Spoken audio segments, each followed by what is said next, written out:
L'objet de cette vidéo va être un petit peu particulier puisque aujourd'hui je vais vous parler de l'enfant qui se présente par le siège et donc de la culotte d'abduction. Pour la bonne et simple raison que je l'ai vécu et que je sais que ça peut générer beaucoup de confusion, qu'on ne sait pas trop forcément ce que ça veut dire, qu'il y a beaucoup de termes techniques et que c'est pas forcément très simple. Donc pour ma part, effectivement, mon enfant a 3 mois et demi, donc ça y est, on vient de lui retirer.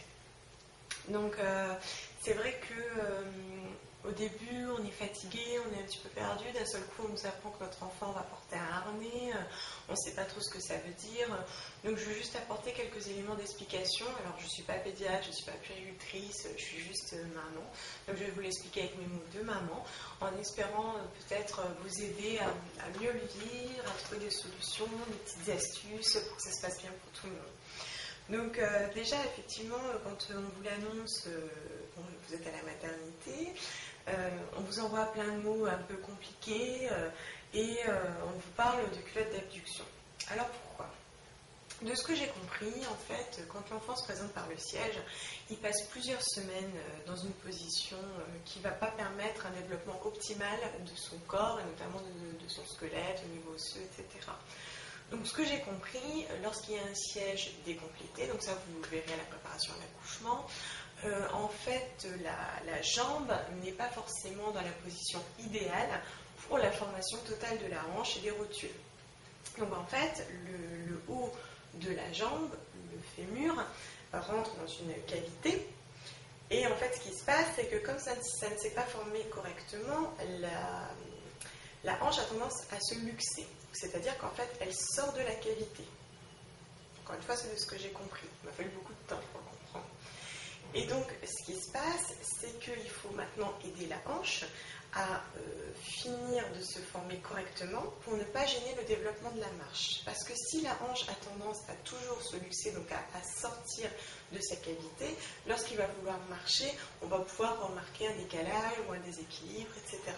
Donc aujourd'hui, maintenant qu'on le sait, les pédiatres font extrêmement attention lorsque l'enfant arrive, on sait qu'il s'est présenté par le siège, et notamment quand il y a eu accouchement par voie naturelle comme dans mon cas, ils vont vérifier à plusieurs reprises si effectivement il n'y a pas une luxation de la hanche. Donc en fait, ils font des petits tests de souvenirs, ce sont des mouvements de rotation au niveau des jambes, et ils vont écouter et sentir si effectivement ça sort de la cavité. Si c'est le cas, on vous l'explique, on vous l'annonce et on vous dit rapidement qu'il va devoir porter une culotte d'abduction.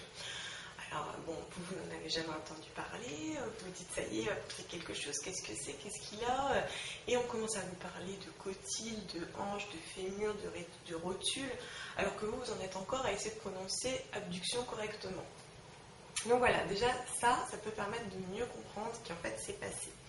Donc la culotte d'abduction finalement va permettre de maintenir un écartement idéal pour permettre à cette fameuse cavité de finir de se former correctement, de la manière la plus idéale, pour que ensuite la marche apparaisse progressivement et normalement sans gêner l'enfant. Alors, la culotte d'abduction se présente comme ça. Donc en fait, vous avez des petites bretelles. Ici passent ses bras, au milieu sa tête et ses jambes de chaque côté. Donc effectivement, ces jambes sont assez écartées. Il faut maintenir cet écartement de façon à ce que tout se finisse correctement. Donc il devrait la porter tous les jours, jour et nuit, pendant un temps déterminé par le pédiatre. Nous, ça a été 3 mois. Et effectivement, au bout de 3 mois, tout était redevenu parfaitement normal. Alors, j'ai conscience que c'est assez impressionnant. Parce que, bon, déjà, c'est pas forcément très esthétique. Il y a des petites fleurs sur les côtés. Bon, voilà, ça arrive plus aux filles en général, tant mieux. Et quand c'est un garçon, tant pis, vous avez quand même des petites fleurs. Ensuite, donc, c'est en plastique souple, c'est fait exprès pour que ça ne bouge pas trop, parce que ça doit vraiment bien maintenir l'écartement des jambes. Donc c'est pas difficile à mettre, vous allez vite l'apprendre avec la puéricultrice 2-3 fois, ça y est, c'est fait, on n'en parle plus, vous en faites pas, il n'y a vraiment aucun problème.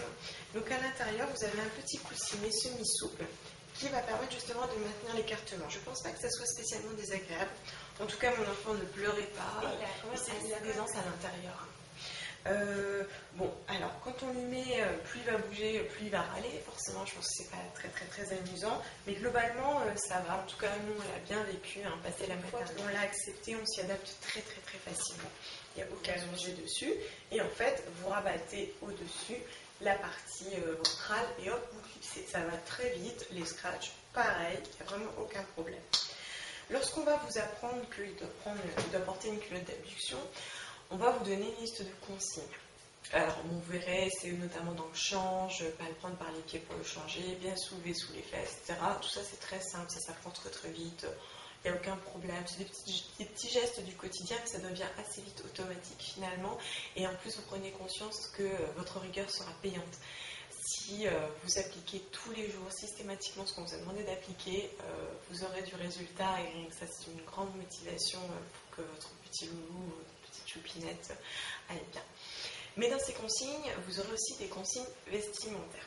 Effectivement, comme il a les jambes écartées, il faut qu'il ait pas mal d'aisance.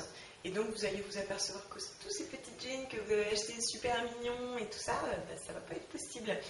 Donc quand c'est une petite fille encore ça va parce que vous pouvez lui mettre des petits collants, vous mettez le body, le collant, le harnais et par-dessus une petite robe en cône, on voit même pas le harnais. Par contre pour un petit garçon c'est plus compliqué.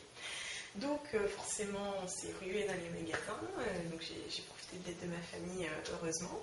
Et déjà premier constat, c'est pas forcément chez les plus grandes marques que vous trouverez le produit le plus adéquat, le plus adapté aux jambes et qui sera forcément le plus simple à enfiler. Moi, notamment, on a trouvé le plus de choses chez Auchan. Effectivement, chez Auchan, on avait tout type de choses et en plus pas cher. C'était la fin des soldes, je crois que ça nous a coûté genre 1 € chaque collant. Donc on a commencé par acheter des choses comme ça. Donc c'était en coton fin. Pas mal parce qu'en fait, vous voyez, vous pouvez bien écarter pour passer ses jambes. Parce qu'effectivement, au début, ses jambes sont tout le temps pliées et écartées. Donc, il ne faut pas les rassembler, il ne faut pas les forcer. Donc ça, c'était parfait. Je passais ses jambes, hop, lui, il les pliait sans aucun problème. Super souple, très bien. Quand il a fait un petit peu plus froid, j'ai dû chercher d'autres choses. Donc, j'ai trouvé le collant. Alors, c'est un collant de fille, on ne peut pas lui dire. Donc, le collant en coton plus serré, pareil. Vous voyez, vous passez sans problème ses jambes. Très bien, il avait chaud, moi je pense, et ça se passait très bien.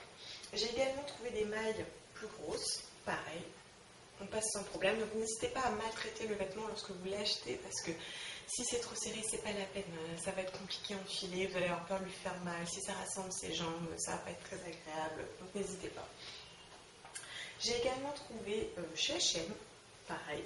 Alors ça a été un peu plus après, parce que celui-là, il est un peu plus serré lorsqu'il commence à détendre ses jambes. Mais bon, même constat. Super facile à mettre. En plus, vous avez pas mal d'espace ici, donc ce qui facilitait l'enfilage. Il est vraiment très bien celui-là. En plus, j'ai trouvé très mignon. Ça changeait un petit peu avec les petits boutons, etc. C'est très sympa. Chez Petit Bateau, j'avais trouvé celui-là. Donc au-delà du fait qu'il est souple, en fait au niveau de l'entrejambe, vous avez plus d'espace. Donc là c'est pareil, il pouvait bien plier ses jambes. Donc il était très à l'aise dans celui-là. Je l'aimais bien, puis ça changeait aussi un petit peu, pas toujours mettre la même chose. Quand je voulais absolument mettre un petit pantalon, soit par-dessus pour qu'il ait plus chaud, soit parce que j'en avais marre des collants, et ben j'ai trouvé quelques petits pantalons qui étaient pas mal, genre celui-là en tissu éponge. Alors c'est pareil, il faut pas mal chercher, mais là vous en parlez autour de vous, dès que quelqu'un trouve quelque chose, il vous le prend, et puis c'est tout quoi. Parce que c'est vrai que pour bien le vivre, je pense qu'il faut aussi se faire plaisir et lui faire plaisir, il ne faut vraiment pas hésiter. Donc ce petit pantalon, c'était parfait, très bien, très souple, je l'ai pas mal utilisé. C'était un cadeau, encore merci. Et on avait également trouvé un petit sarouel. Alors moi j'aime bien les couleurs, j'aime bien les sarouels, j'aime bien le lin. Donc c'était parfait. Et vous voyez, c'est l'avantage des sarouels, vous avez pas mal de place. Donc c'est pareil, il mettait ses petites jambes et puis il était super à l'aise. Il était vraiment bien ça pour l'été, c'était super sympa. Sinon dans les consignes que vous recevrez, il y aura également le dors-bien. Il fait tout simplement vous êtes interdit. Enfin, vous dire de ne pas mettre de parce qu'en fait, les jambes, dans la grenouillère, elles sont assez rapprochées. Donc, quand il a commencé à faire un petit peu plus froid, j'étais un petit peu embêtée. Je le laissais à 19 degrés, j'ai l'impression qu'il avait froid, j'en étais malade. Et puis, j'en avais un peu marre des collants. Donc ce que j'ai fait, c'est que j'ai acheté des grenouillères un petit peu plus grandes. Donc j'ai pris du 3 mois quand il en était du 1 mois, pressionné à l'entrejambe et en fait je ne fermais pas le milieu. Comme ça, il n'était pas serré. Alors ça c'est très important, si malgré tout vous mettez des grenouillères, ne lui mettez pas des grenouillères ordinaires qui se ferment dans le dos, sinon il va avoir les jambes trop approchées. Bon, ne vous en faites pas, de toute manière ça se voit. Quand vous lui mettez, vous voyez la tension au niveau des jambes, et donc c'est que ça va pas. Si vous voyez que c'est trop complexe, que c'est trop tendu, il ne faut pas lui mettre. Comme c'est un petit garçon, moi forcément je ne peux pas mettre de robe. Donc ce que je faisais, je lui mettais son body, son petit collant, son harnais, et en fait au-dessus, je lui mettais un petit gilet pour cacher un petit peu, puis c'était un peu plus sympa, ça changeait notamment quand on était invité, je lui mettais un beau gilet, et honnêtement moi ça ne me choquait pas, même sur les photos ça passait très très bien, puis je voyais un peu moins le harnais, on s'habitue très rapidement, je trouvais ça sympa de changer un petit peu. Donc voilà un petit peu des éléments qui j'espère pourront vous aiguiller, vous aider et puis aussi mieux comprendre un petit peu ce qui se passe ou ce qui va se passer. Je sais que c'est pas simple, notamment quand on vient d'accoucher, vient d'arriver, on vous balance plein d'informations. C'est un petit peu perturbant et déstabilisant, surtout qu'après vous aurez des rendez-vous à l'hôpital avec l'orthopédiste pour des échos. Mais mon conseil, c'est de ne pas hésiter à en parler, parce que vous apercevrez que c'est bien plus connu qu'on ne le pense. Lorsque vous irez au rendez-vous, je vous conseille d'y aller avec quelqu'un, soit avec le papa, ou la maman si c'est le papa qui va, soit si le conjoint ne peut pas, aller avec la belle-maman ou quoi que ce soit, parce que l'hôpital, ça reste un univers pas évident à gérer. Donc voilà, si vous y allez avec quelqu'un, vous aurez aussi un peu plus de recul, ça va être un petit peu plus simple. Comme ça, vous allez pouvoir discuter. Et puis n'hésitez pas aussi, parce que des fois on attend pas mal, à prendre un petit bouquin qui n'a rien à voir, ou un magazine qui n'a rien à voir avec ce que vous allez faire. Genre un magazine bien de filles qui va vous parler de sac à main et de rouge à lèvres. Parce que vous verrez que là-bas, quand vous attendez, vous avez juste 1 mètre carré de prospectus sur les maladies, les vaccins, les coliques, enfin des choses bien positives. Donc voilà, aérez-vous l'esprit, parce que lui, je pense qu'il ne se rend pas forcément compte de tout ça. Pour lui, il le vit, c'est tout, ça passe. Finalement, on est bien plus stressé que lui. Donc moi, je travaillais beaucoup à ne pas lui communiquer mon stress et à prendre du recul en me disant de toutes les manières, on a été rigoureux, on a beaucoup travaillé. Il n'y a pas de raison que ça va bien se passer, que ça va vous aider. N'hésitez pas à laisser des commentaires, des petites astuces ou même à poser des questions. Dans la mesure du possible, j'y répondrai en sachant que je ne remplace pas le conseil d'un pédiatre vers lequel je vous invite à aller dès que vous avez des questions ou dès que vous êtes perdu. Donc voilà, bon courage à tous et puis aussi à vos petits bébés. À bientôt.